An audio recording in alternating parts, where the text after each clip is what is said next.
So here's a funny one on a collateral, right? We started skiing at Brighton, right? Do you guys remember skiing up at Brighton? Do you guys ever remember wearing edgy wedgies? Yeah. Yes. What were they? For the audience that might not know. They're C-clamps that clip to the front of your skis with like a rubber band sort of bungee cord across both of them, so your skis stay close together. Right, or ski tips specifically. Yeah, or at Brighton they had the little clips, right, that you could pop apart and you could walk. But those C clamps and that little Velcro they own, or little attachment they owned, they had a bunch of them. They're happy to loan them to you. But do they just hand them out of a box and say take them? No, they want them back. Yeah, what did they? Do you guys know what they took for collateral? Ironically enough, No. Was it the driver's license? yeah, my driver's license. And you know that because I probably had you run it back once or twice. Say, drop this off and get my driver's license, right? Does the driver's license do the guy at Brighton any good? No. No. No, but it does you a lot of good. Or a lot of harm. If I don't have my driver's license, it can be kind of a pain in the bottom, right? And all they're asking is just saying something of value that reminds me that I'm going to pay you back. Now, when you're in a bank, it's a little bit more, to your point, Gene, it's more drastic. But Brighton's a fun example to me because those little edgy-wedgy clips were worth a driver's license because I didn't need it all day. But when I needed it, I was able to return what they gave me, and I took what I wanted back. And sometimes that is what collateral does at a bank. A bank saying, hey, this is a stupid, risky business. Put up $500,000 worth of your house, and I'll give you $12,000 worth of credit.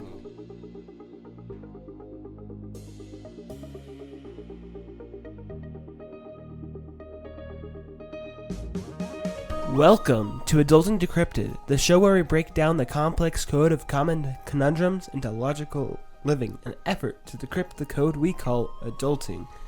We are your hosts. I'm Gideon, and I've spent the last 2 days in our backyard doing radness. Nice. I'm Ashton. I have not spent the past 2 days in our backyard doing radness. I actually spent last night cleaning a theater as part of a night shift. So. Very cool. I'm the dad, and I spent the last 2 days up at the cabin doing radness. But Rad. really only one day. And I'm Gene, and I have like 6 more weeks of high school. It's 7. 7? 7 after spring break. Sounds like a lot, but it's we were not. counting in English, yeah. You were counting in English. That seems like a little bit of irony there. Our teacher, she goes over the calendar and everything, and she likes to make sure all of us know what's going on. Gotcha. So we went over the calendar. So you weren't doing math. It was more calendaring. If that's a verb, yes. But the last week really doesn't count, so it's 6. Okay. So today we're going to be talking about the 5 C's of credit. Awesome. Has anyone heard of that before? I have. Oh, I know, because we talked about this and set it up a little bit. I was like, But I was wondering that was if- sarcasm. No, I haven't heard of it called as far as the 5 C's.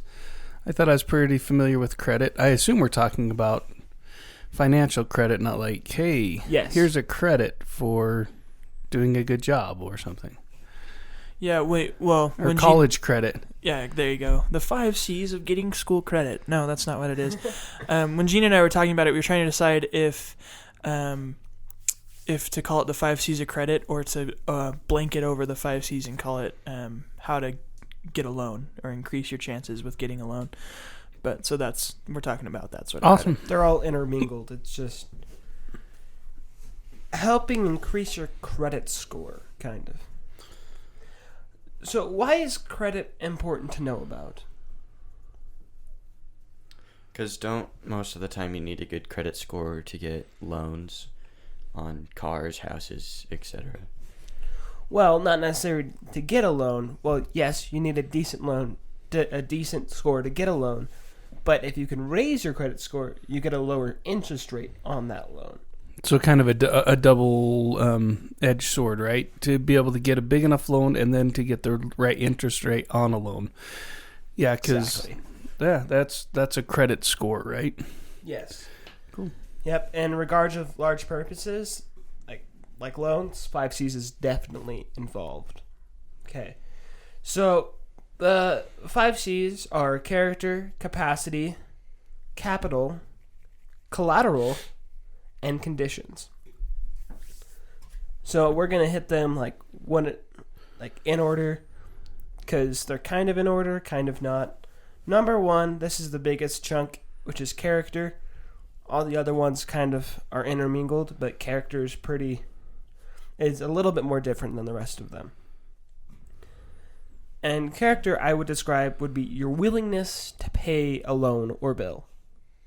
And this is character as in, like, what you're showing to the people, or I'm not sure. Yeah, the definition of character is the mental and moral qualities distinctive to an individual. So, your personality. Okay. So, are we going to go into depth on any of these? Yes. Okay. Yeah. So I guess let me back up 1 second, just so that I'm clear. Is we're going to go these 5 C's go towards how much they're going to loan you and what the interest rate's going to be, and it also affects your credit score. Is that correct? yes, from my understanding it is. Okay, great. Okay. So it's important to know this because this is what the bank sees about you, and this is them judging their risk versus reward, trying to see if you personally would pay back the loan. Like, if you have the money, if everything else is in order, would you do it? Because we all have that one friend that does not give you your money back. Because you're all just like, hey, the friend's like, hey, can I borrow $10? And they're like, yeah, I'll give you $10 because I know I'm not going to see that again. Right. So you're talking about character as far as amongst friends, where you go, hey, I know I can't trust you. And so in the same direction, this is interesting. One of the things that was really helpful in helping us research is a website called communitybusinessfinance.com. We were Googling the specific words, and it must have known what we were talking about because Google directed us to this page. But we pulled up an interesting quote. Do you want to read it, or do you want me to pull it up? Yeah, you can read it. Okay, perfect. So I'll go for it. So this is a quote that was found on the page. When asked if commercial credit was based primarily on money or property, financier J.P. Morgan replied, "No, sir. The first thing is character before money, property, or anything else." So what they're saying is that, J.P. Morgan, he was an American financier and banker who dominated the corporate finance on Wall Street throughout the Gilded Age. But basically what they're saying is they're trying to assess whether this person seems like an honest person who is responsible for what they're doing. So character is how you act. Yeah, exactly. You're trying to give off an impression that you are a responsible and reliable person.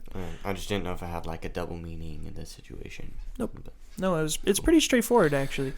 I think the meaning's straightforward, but the way they go about figuring out a character, I think, is part of what we're going to talk about, right? I think so. Kind of, yes. But if you have any insight currently that you would like to share, you can. I won't hold you back. Okay, so one of the things they look at to define character, I'd imagine, would be your credit score, right? And that's open for a lot of discussion. So I don't know if you wanted to go down that path, if you've prepared down that path. A credit score, do you guys know what that is at all? Mm-hmm. Yes. Okay, do you want to talk to it for a second?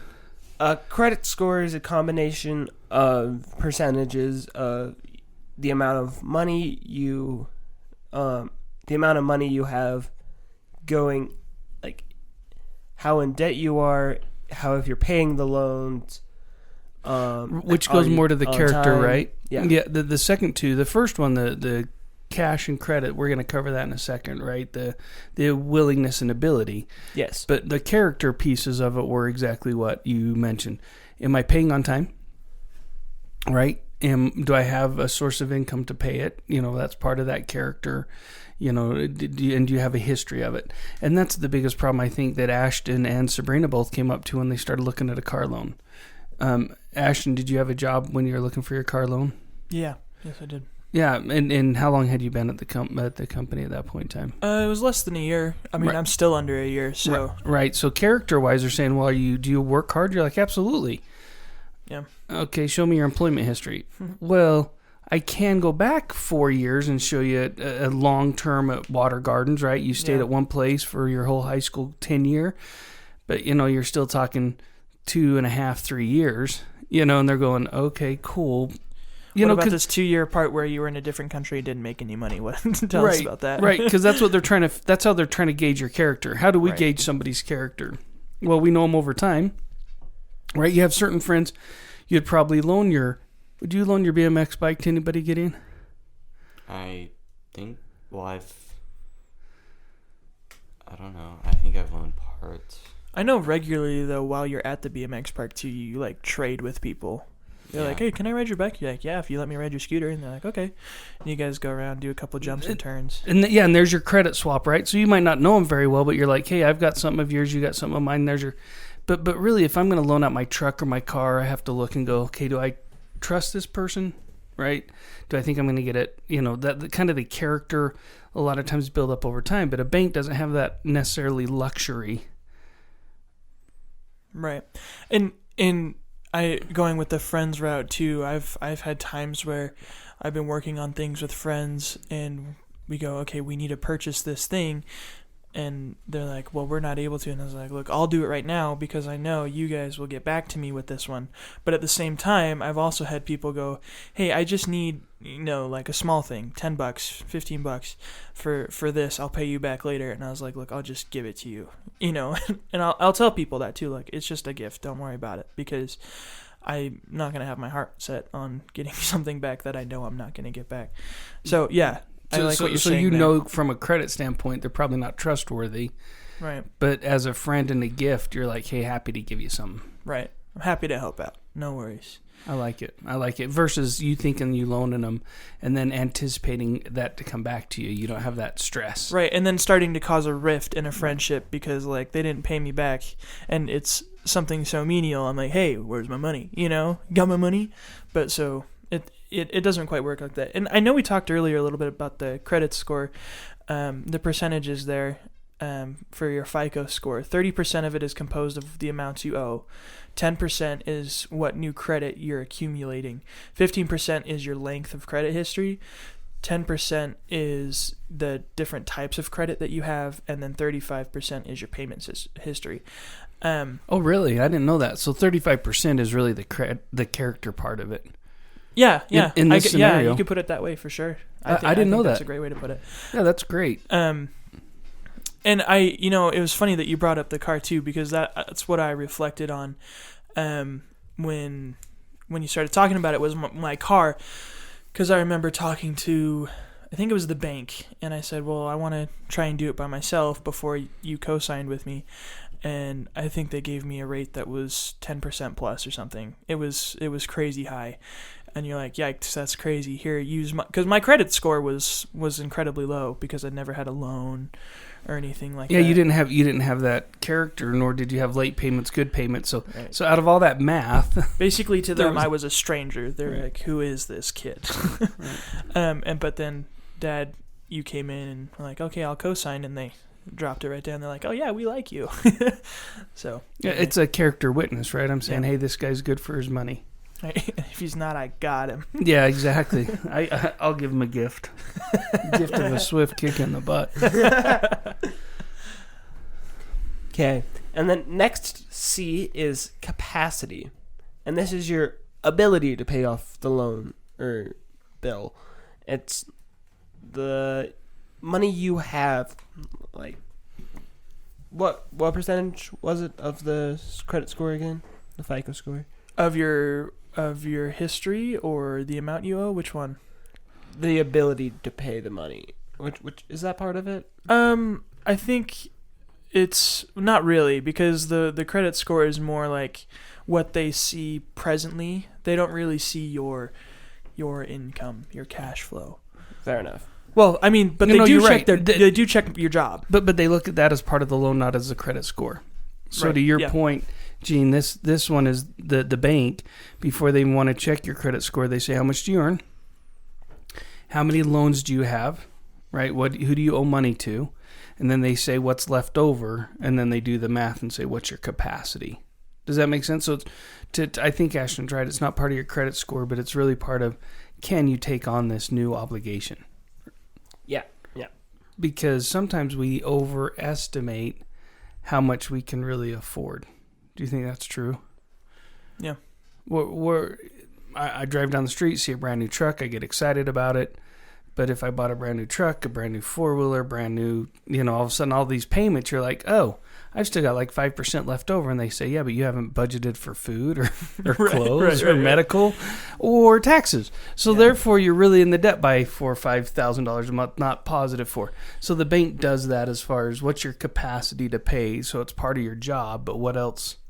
Right, that was a C we're on, right, is capacity. Yes. I think something else that's important to think about there, it actually references back to what we talked about with Jess Anderson in our pet care episode, where he was talking about the length of commitment. I feel like part of capacity, they probably also look at how stable is this current job that you're holding? How long term is it going to stay? And I don't know if they have specific ways to judge that, but I know when they're asking me about Walmart, they're like, how long have you been there? How long do you plan on staying? When they asked you about your job, they're like, how long have you been there? What about before that? Those sorts of things. They're trying to see how long you're staying in those places.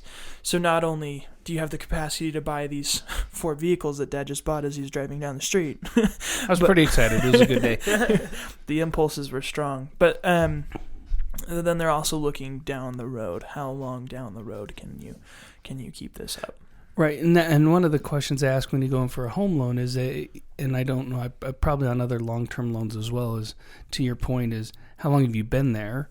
What were you doing before, and is it in the same industry? Right, because one of the questions they have is saying, oh, if you're in sales and then you bounce over and you're picking product at a warehouse, and then you bounce over and you're, I don't know, doing pet grooming, and then you bounce over, they're going, okay, you might have worked for 10 years, but you were at 10 or 12 different jobs, right? And if you're in the same industry, they're a little bit more lenient on that, but not always, right? So that's why I kept my personal business alive forever. So if somebody ever asked, I'd be like, oh yeah, I've been with SCO Sourcing for 16 years, and and here's my estimated annual income, and regardless of where it came from, so that when I have that conversation, I don't have to worry about it.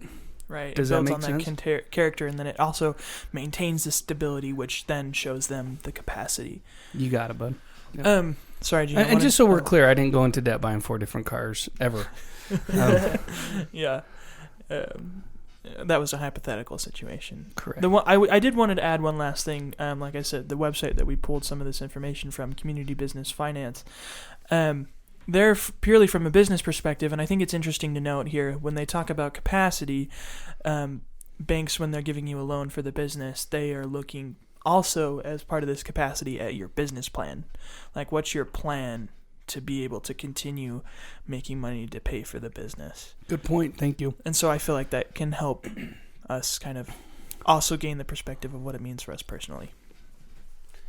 And one of the things you guys touched on but got away from pretty fast was budgeting. And I was going to give like a quick synopsis of like important budgeting skills, which would be like your self-awareness, like you realize that you should be budgeting, delegation, telling your money where to go, self-discipline, keeping the money where it was supposed to go, organization, and confidence in your ability to keep the money like in the separated spots, and critical thinking, thinking ahead and being like, okay, I'm keeping this here for this reason, instead of being like, well, that is for my rent, but I want 4 vehicles now.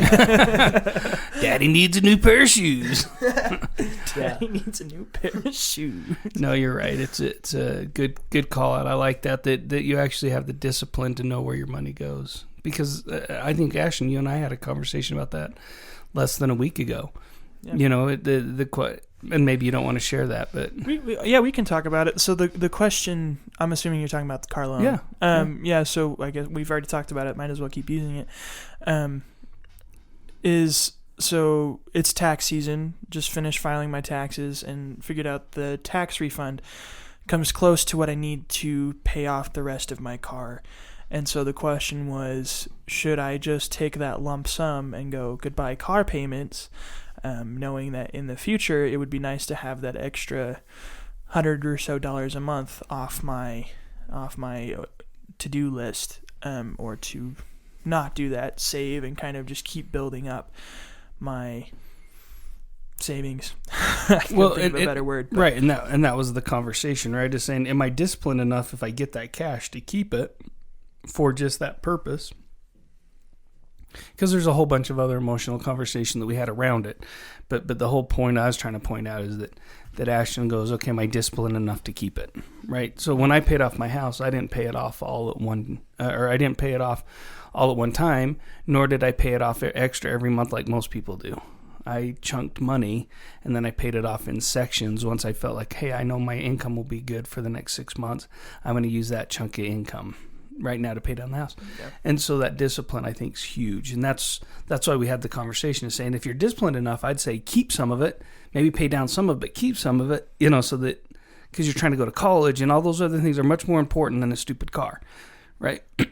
But the car's critical to raise your credit score and to get to and from where you're trying to go. So there's all these, life's full of variables, and I wish there was a simple answer, and I tease people. I go, yeah, the answer's simple. It's 5 or 42, whatever. Right. But it's really not. Most things aren't just easy answers. It's like you're talking about this morning, how not everything's chess or math. There's more than just two. Chess or golf. Golf. Yeah, because we think those two are two sports that you can just get better at and memorize what you're doing. But life's more dynamic than that. So Dad really harped on discipline. Gene, like you said, he listed off a few things. My favorite, I think, that goes really well, they all go really well together, but is critical thinking, because you have to have that discipline in order to accomplish what you want, but you also need to use critical thinking to think, is this a scam? Should I really be spending my money to play these arcade games? Or, those sorts of things. Should I pay off my car loan, or can I wait? And that goes really well with what we're talking about, capacity and character. Like, it's not only does it help a bank grow confidence in you, but I have a feeling, I feel like if you know how to budget and you are able to do it somewhat successfully, you can build a lot of self-confidence in your ability to manage your money. Thank you. Okay, so the next C is capital.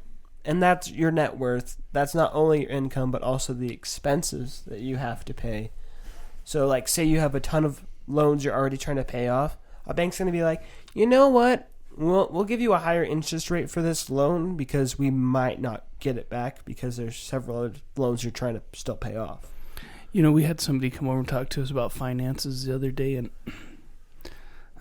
I felt like I could have reached over and I was a little frustrated because he asked, Mom, do you know the difference between an asset and a liability? And do you guys think your mom knows the difference? Yes. I'm sure she's well aware. She's very wise, right? And I felt like, he goes, well, because you're in business. Do you know to Mom, she's shouldn't know these things, right? And of course she's very aware. Do you guys know what asset and a liability are? And that might help the audience understand that, because we know, right? That's one of your what are we talking about? Capital. So you mentioned net worth. What's net worth? That's your assets minus liabilities. Right. So what's an asset? Things that keep growing money, or just is money itself. Right, or has a monetary value, right? So, yes. For example, the car, even though it's really, I always tell you guys it's a liability because I don't want you to get sucker punched by it, but I owe no money for my car. I could turn around and sell it for some cash. So that cash that I could sell it for is truly an asset, right? It's part of my net worth. However, it keeps going down in value. So I've taught you the correct term of an asset, which is awesome. But you take all those assets that you have, your bank accounts, your equity maybe you have in your home, or your value of your home, the value of all your cars, your savings accounts, your CDs, your 401k, etc. And that's in one table. And then you take all your liabilities, which are your house things payment. that cost money. Yeah, your car that you're paying for every month. Student loan. Yeah, whatever, right? Any sort of loan. 4 kids. No, I'm just kidding.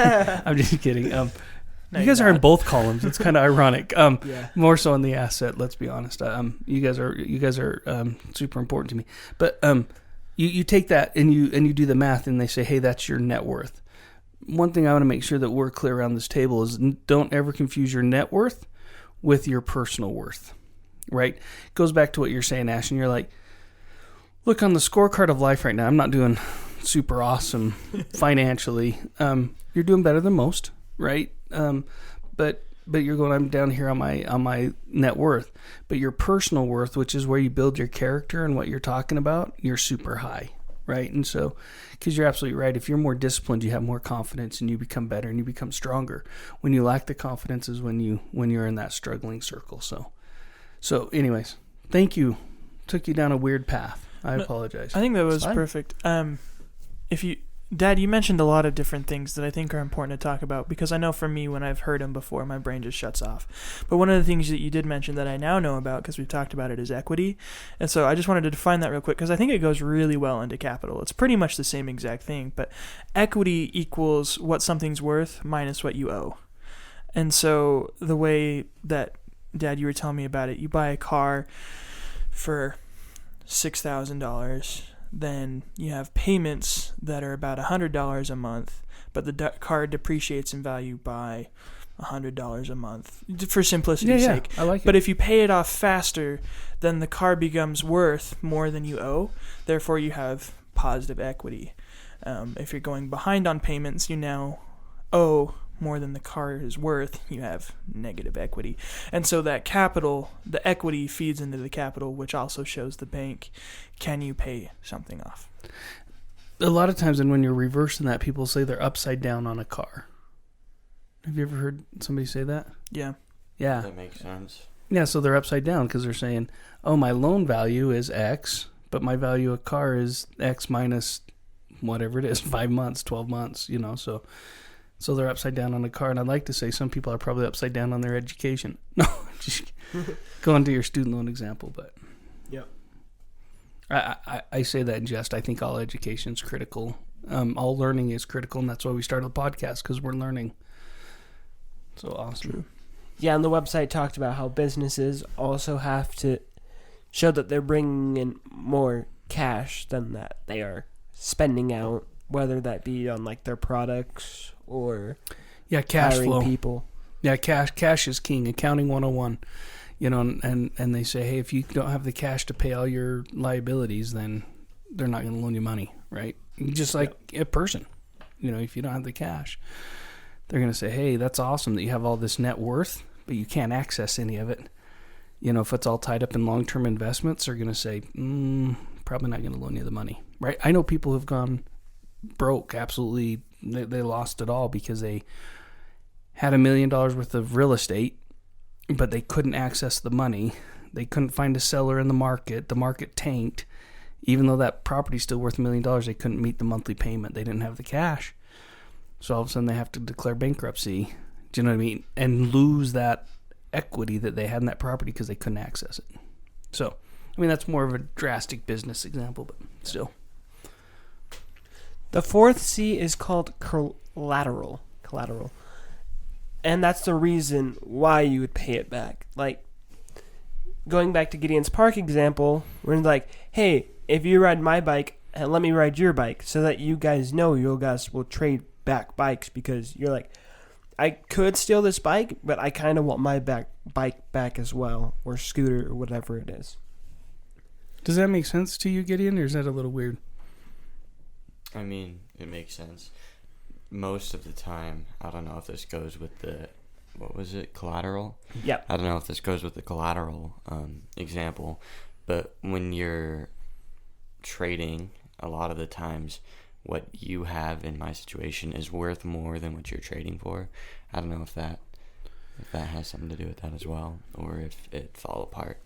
Well, yes, but it's kind of a more generic example for like a little parable type thing, because even every parable breaks down at some point. Yeah. But it's just kind of a collateral. It's just the example I was using was for little bit more of context. So here's a funny one on a collateral, right? We started skiing at Brighton, right? Do you guys remember skiing up at Brighton? Do you guys ever remember wearing edgy wedgies? Yeah. Yes. What were they? For the audience that might not know. There's C-clamps that clip to the front of your skis with like a rubber band sort of bungee cord across both of them, so your skis stay close together. Right, or Ski tips specifically. Yeah, or at Brighton they had the little clips, right, that you could pop apart and you could walk. But those C clamps and that little Velcro they own, or little attachment they owned, they had a bunch of them. They're happy to loan them to you. But do they just hand them out of a box and say take them? No, they want them back. Yeah, what did they? Do you guys know what they took for collateral? Ironically enough, No. Was it the driver's license? yeah, my driver's license. And you know that because I probably had you run it back once or twice. Say, drop this off and get my driver's license, right? Does the driver's license do the guy at Brighton any good? No. No. No, but it does you a lot of good. Or a lot of harm. If I don't have my driver's license, it can be kind of a pain in the bottom, right? And all they're asking is just saying something of value that reminds me that I'm going to pay you back. Now, when you're in a bank, it's a little bit more, to your point, Gene, it's more drastic. But Brighton's a fun example to me because those little edgy-wedgy clips were worth a driver's license because I didn't need it all day. But when I needed it, I was able to return what they gave me, and I took what I wanted back. And sometimes that is what collateral does at a bank. A bank saying, hey, this is a stupid, risky business. Put up $500,000 worth of your house, and I'll give you $12,000 worth of credit. Oh, I was about to ask what they want, and it's just pieces of what you own. Or the whole thing, right? They have the first. Yeah. So on a home, they could be the first lien holders, what they call it. They would take first spot, second spot, until you go around and get enough collateral. In Ashton's car, what do they have of yours? Do you know what they have of yours on your car? I don't think I do. I can't remember. They have your title. Oh, yep. So you couldn't sell your car even if you wanted to. That's right. That's right. So Ashton can't legally sell his car because they have the title. That's their collateral. So even if Ashton pays down the car to, let's say that he's got $500 positive and he wants to sell the car, he has to go get the bank involved and say, okay, bank, I want to sell my car. Here's the person that wants to buy it. And then they would transfer the title to the person that wants to buy it. So. And then they'd probably give me the difference. Yeah, that's right. The bank would, or they would release. What they would do is have him write the bank a check, or the guy would probably write you the check. You would deposit it and give him his access to his title, but yeah, you end up with the difference. Right. So in that scenario, if not, you could end up on the hook and have to take cash in, right? If it was upside down. With this, let's say they take like the title for your car loan, and if you don't pay that back, they take your car. Correct? Yep, That's right. Repossession. And if it's like. If how you're saying, like, let's say you have a $400,000 home and they take $200,000 of your home, what happens if you don't pay it back? They get the home.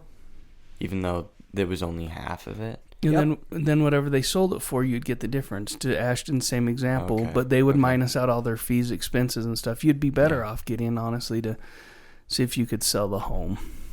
You know what I mean? And then just make sure you pay them first. Same example, just bigger numbers, right? Yeah. So my question is, so Dad, with our home, when you were paying it off, did they have a collateral as you're paying off that loan, and what was it? Yeah, so they have the deed to the home, and it's recorded to the county that says, okay, it's ironic because you don't really get a deed to a home anymore, but it's just like a title. It's just recorded at the government level and says who owns it. And so after you pay it off, you get the deed so you can sell the home. Mm-hmm. Or you don't really get the deed, but the deed is now in your name rather than the bank. You got it. I wanted to, and I just didn't want to pay the money to get a copy of the deed and put it up. This house is owned by, because I don't know if you guys know this or not, but the house technically isn't owned by me anymore. Mom and I put it into what's called a family trust. So if something happens to us, the house doesn't get tied up in probate. It goes to, it's its own entity, along with some other things, so that it's a financial strategic. Too much probably for this podcast, but right for today's. But the same principle. I mean, it's still us. It's just called the Allen Family Trust. I hope that's okay to say. Hopefully nobody can steal it now. No. That's a pretty generic name. I think realize that. If it was that easy to steal, it would It would already be more- be gone. It would be Gideon's more like, like I a gotta- social security Gideon's number. like, I gotta go look up Smith. And Yeah, I gotta go see if I Schuster still have and- it. No. yeah. Yeah, it's still there. Yeah, the house is still. Just all of a sudden floats away. Like other forms of collateral, like on smaller examples, would be like leaving your shoes for bowling shoes at like a Oh, yeah. bowling alley, Yeah, or they used to do that. Mm-hmm. like you said an arcade. Or Yeah, one thing that I thought of when I thought of collateral, when I go up to school at the U, I'm at the music school, and they often let us borrow a gear and equipment. And sometimes they use the library form where you just check it out, and they're like, oh, you have to return it by this date. Other times, however, if you're just going to use it for the afternoon, you give them your school ID, which basically unlocks all doors and those sorts of things. Similar to a driver's license. Right. Not really useful to them, but Right. pretty valuable to you. Right, and as far as the card goes, it's probably not worth as much as the pair of headphones that I want to use. But the point is that I really need my ID back. And there was definitely times where I forgot to like give them the headphones back. I would just take off to my next class, and then the next day I would be like, oh crap, I can't get into any of these rooms because I don't have my ID. Where is it? Oh yeah, it's in the library. And then I'd get the headphones back to him, get my ID back. And there's other times when I'd give him the headphones and I'd forget my ID, and that was. You walk up and you're like, look, I promise I gave it back to you. Just give me my card back. And they're like, well, why didn't you take it? I was like, I was just being dumb. Like, just give it back. I'm in college. What do you want from me? I'm busy, all right? So, but anyway, I yeah, like it. that's collateral. Yep. Okay. Number 5, the 5th C is conditions. What does the economy look like to support your plan to pay back the loan? Or like, what positions are you in? Like, say you just lost a job, they're not going to take you because your conditions are not that great for paying back the loan. And so, if it was based on economy, would they make your loan more expensive, or would they just not offer you a loan? It could do both. So what they could do is either make a higher interest rate, so you have to pay if slower to pay it back. It costs more money than you actually got, or they could just not give it to you because they're like, it's too risky. We don't want to deal with that. Okay, that makes sense. Yeah, the economy one's always a little bit arbitrary to me, especially as it pertains to business, right? Because they look at the forecast of your business, and if they don't see the genius behind the idea, right, they can pull the money, and that's when people have lost a lot that I'm telling you about. All of a sudden, their interest rates were triple, quadruple, you know what I mean, and so on. First-time home buyers, for me, I got my interest rate on an ARM, which meant it started out really low, but it could swing up really high based on what happened in the economy, and that's their incentive to get me to refinance or to, you know what I mean, stay ahead of the economy, stay working, stay engaged. So, yeah, but Gene, you did it great justice by saying, look, it could be either or. They don't loan you the money, or they loan you a lot higher interest rate, or they loan you a lot lower, or they loan you a lot lower money. So that's great. I didn't think about this till now, but I wonder how COVID affected my car loan. Because it had started at that point in time. And so I don't know. I don't have an answer to that question. It's just hypothetical. I wonder. You know, your loan rate was so low that it Probably didn't America, matter. yeah, right? America First already had. I mean, this is super dumb, but to know this, but America First had too much money that they already needed to loan out, so they were happy to loan out their money because, let's be honest, if I've got money in a savings account and it's just sitting there, the bank wants to make money on my money, right? That's so they want to get interest is for. That's right. They want to get it out, so they're better off to loan it at you at 4 or 5% and take a little bit of a risk. And so COVID didn't really affect the car loan industry. And ironically enough, it hasn't affected the homes. What it did affect shortly was business, commercial development. You know, there was a tightening in that market, and then there was a tightening and really just brought zero interest rates up to up to 2 or 3% interest rate, so it wasn't as drastic.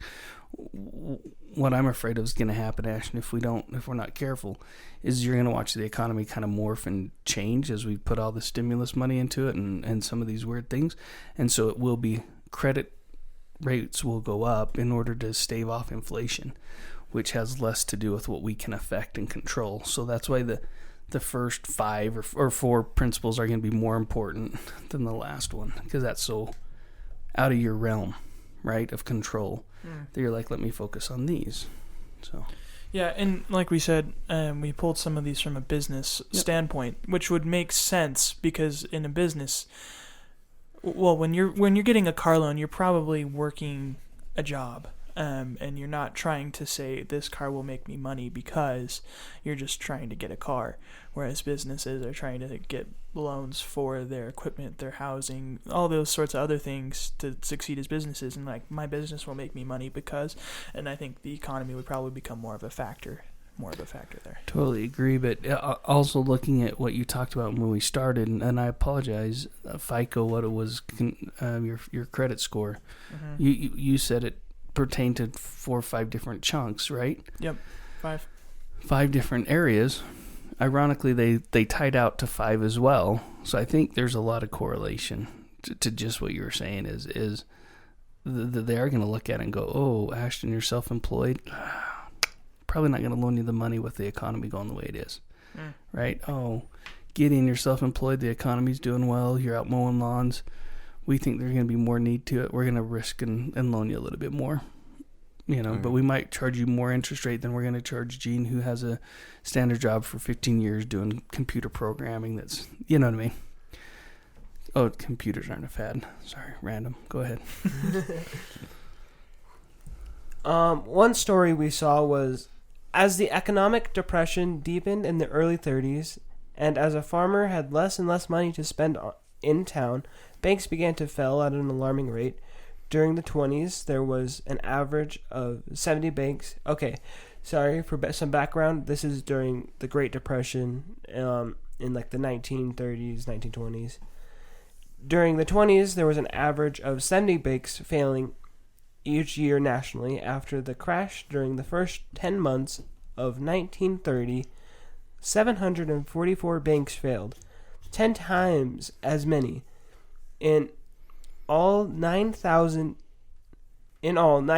banks failed during the decade of the 30s. It is estimated that 4,000 banks failed during the 1 year of 1933 alone. By 1933, depositors saw 140 billion disappear through bank failures. When a new president, Franklin D. Roosevelt, was inaugurated in March 1933, banks in all 48 states had either closed or had placed restrictions on how much money depositors could withdraw. FDR's first act as president was to declare a national bank holiday, closing the banks for a 3-day cooling-off period. The most memorable line from the president's speech was directed to the bank crisis. The only thing we have to fear is fear itself. So, I'm just expanding on this because it's talking about all the banks losing money. It's because people put in money and they wanted it back because of the Great Depression, and they needed the money, but the bank couldn't because they had loaned other people their money, so they couldn't give their money back, and in a roundabout way they just started falling apart. Correct? Yeah, and so at that point, if you were trying to ask the bank for a loan, they wouldn't give it to you, and if they did, it would be a ridiculously high interest rate because they're losing a ton of money and they're at such a high risk rate of dying that they really can't give you out the money. Well, I think it's scarier than that, which Gideon was talking about, is that they actually didn't even have your money if you were one of the original depositors. And so if you notice now, you'll go into a bank and they'll say FDC. I'm sorry, I can't remember what the acronym is. I thought it was FDIC, but... Thank you. Yeah. Insured, meaning that the federal government will secure your dollars up to a certain amount. And normally it's like 100,000 or 200,000. So if you have all your money in one bank, it's saying, look, we'll take care of you. We'll make you whole up to 100,000 because we believe our regulations are so good and so accurate now, right? When back in the day they couldn't really track it as well without Right. technology and all these cool stuff that we have, so they would just end up losing money. Yeah, it's gone. If that bank was gone, your money's gone. So could you imagine? I mean, and that's why people would hide money in their mattresses and outside, and because they said, look, if I'd The rather bank have was less safe than their That's mattress. right. And it's just like a bank in the Wild West. When somebody would break in and steal the money, who was out the money? Ironically, the local farmers. But the banker was making so much money that a lot of times everybody thought, oh, they're stealing from the banker, not from me. Well, that's true as long as the banker can afford to Pay you back. Yeah, exactly. As long as he kept his cash flow up. If Gene owed me, let's say, for a house, and he's paying $1,000 every month, but Ashton had $2,000 in there. If Ashton came to me and said, hey, I want my $2,000 back, and these are the only two transactions I have, but like, hey, I can give you $1,000 right now, but give me till next week or 30 days from now, and I can give you the other $1,000. Because that's when Gene makes his next payment. But when nobody had money to exchange, the banks were like, look, Gene can't pay me because Gene's out of work. Ashton, I understand that you've been out of work, but you can't access your money because Gene hasn't paid me. He's been borrowing your money. Yeah, exactly. So from me. From me, yeah, Yeah. not from you, ironically enough, Yeah. right? So Because I said I'd hang on to it, but I wanted to make some money, so No. here you go, Gene. Here's some money. They can loan up to like 7 times the amount of money that's deposited in their bank. So if I put in $1,000, they can loan out $7,000 against that and still be federally insured. And so, like in the Great Depression scenario, after they run out of one person's money, before the Great Depression even started, that's when it started spiraling, is just because everybody wanted money. Yeah, and there was a scare, right? I mean, and so there was run on banks, and that's why FDR declared the 3-day cooling off period, assuming that they could get more money in. People would realize, look, I don't need $1,000, I need $200, right? And so instead of trying to close out your whole bank account, you're only taking out what you needed to survive the next week, thus giving Gene time to pay back his loans against that. And for the economy to go back up again. I think a valid comparison that can be made there too is we all saw what happened to toilet paper when COVID started. People freaked out and there was no toilet. And to be fair, a lot of shelves were bare in the store, but toilet paper specifically, when I started working in Walmart, they're like, look, if anyone orders more than one package of toilet paper, regardless of the size, they cannot have it. It's just, they can't. Otherwise, we won't have any for everyone else that comes after them. They started rationing toilet paper. Right. And so I feel like there was a scare. People went and bought a whole bunch of toilet paper. It was all gone.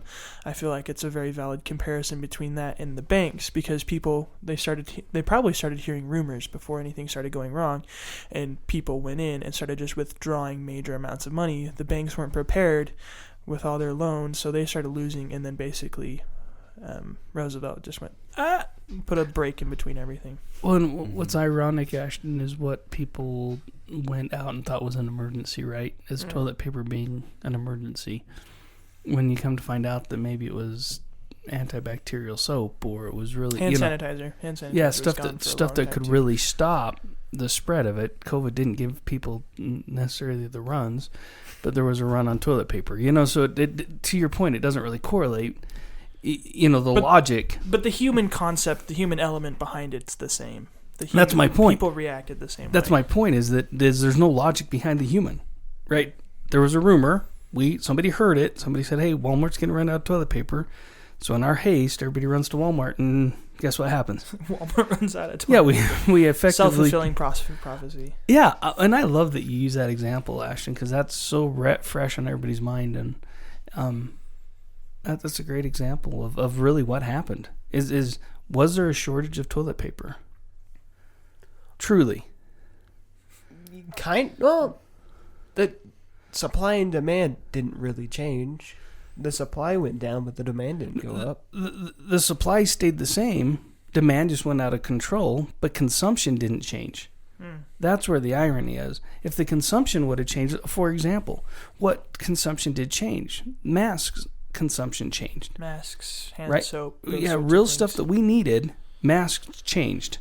So that would make sense to not have enough of that, because all of a sudden the demand goes from 100 units to 100,000 units. And everybody's like, oh, I got to retool and change. But dude, everybody still pooped the same amount. You know, in theory, they wiped the hope same they amount. were doing well. I guess not. I guess they were working from home, so maybe they're instead of using Works That's what it toilet paper, was, but yeah. but was it enough? You know what I mean? To really change the demand? To your point, no. However, the artificial the consumption didn't change, but it was enough to change the demand. That thus running. I almost said the crap out of the store, but it ran toilet paper out of the store. So you're absolutely right. Humans aren't logical. That's why I love that example, is because we're not. What we're doing there is totally illogical, and really, money is illogical as well, right? If we step back and think about it, it's paper. A lot of times, it's just numbers on a screen. You know, that's why we can't get too worked up on saying I'm worth X, and that means I'm better than you, or you're worth Y. That means you're better than me. You know, it who we are as a human being and our character, our true character, is most important in my world. However, money's important, just kind of like air's important. You know, you go too long without either, it's pretty dang painful. You know, so I guess you can't die from not having enough money, but it feels like it at times. So, sorry, my rant. Great points. Yeah, and I feel like my last thoughts really is it puts some poignancy on his quote. The only thing we have to fear is fear itself, because once we start generating fear, I feel like we also start generating issues for ourselves, and so it goes back to Just the budgeting like tip. Toilet paper. How once we started, like, oh, this person's buying a lot of toilet paper, I guess I need it too. Right. So it just kept going up. It's the spiral. It's the same thing with the banks and the economy. As soon as somebody sees something bad, they go to the extreme. And so everybody goes to the extreme, and it just keeps spiraling and spiraling. Just getting bigger and bigger and problems.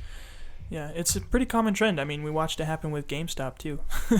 They shot it straight through the roof. And that's more of a positive example, I guess, but it depends on who you are. There you go. I was going to say there's losers on that one too, Yeah. for sure. But yeah, so that'd probably be my last thought, is the critical thinking. You know, if fear starts to get to you, take a second, because that's budgeting, discipline. Anyway, that's it for me. Excellent. Okay, just to go over the 5 C's again. So we have character, like who you are, capacity, like could you actually pay it, capital, the net worth, collateral, why you'd pay back, and number 5, conditions. Like, what does the economy look like, or what is your personal situation look like? Thank you for listening to this week's episode of Adult and Decrypted. We really enjoyed having this week's conversation, and we hope you did as well. If you ever want to comment on the topics, you can send us a message to our website, adultingdecrypted.com, our email, adultingdecrypted@gmail.com, or through our Instagram, Facebook, and LinkedIn accounts at adultingdecrypted.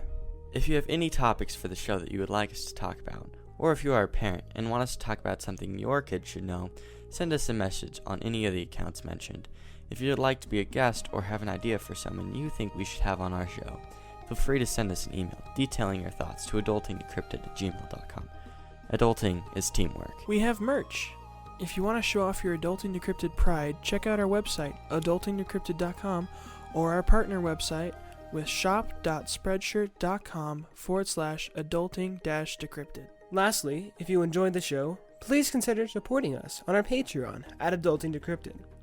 Along with the benefits that come with our Patreon, and trust us, there are some pretty good ones in there, you will not only be helping us continue in the effort to make great content, but you will be part of a community of individuals all trying their best to adult. We appreciate you listening, enjoying, and leaving your positive reviews.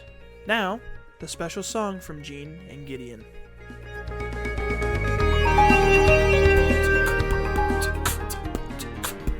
Like an adult. Did the 5 C's for the very first time. Like an adult. Learning what affects My rates for loans. Your rates for loans.